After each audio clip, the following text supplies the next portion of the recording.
तो ये जो मुझे नोटिस आई है इनकम टैक्स डिपार्टमेंट से, इसमें मुझे क्या क्या करना था, कैसे कैसे करना था, सब कुछ बताता हूँ। देखो, इसमें जब नोटिस आएगी तो आपको ऑलरेडी पता होगा कि चीज़ें, आप इनकम टैक्स डिपार्टमेंट को जब चीज़ें नहीं बताओगे तो वो ऐसे नोटिस भेजते हैं।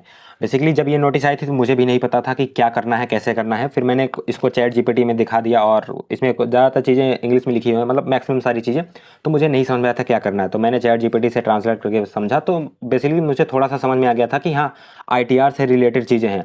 फिर जब मुझे सीए से मैंने कांटेक्ट किया तो उन्होंने मुझे बताया कि हाँ, आपको 27 लाख की जो आपको ये रिपोर्ट आई है उसको इनकम टैक्स में दिखाना है, और आपने फाइनेंशियल ईयर, इसमें क्या था, इसमें असेसमेंट ईयर है 24-25, इसका मतलब फाइनेंशियल ईयर हुआ 23-24।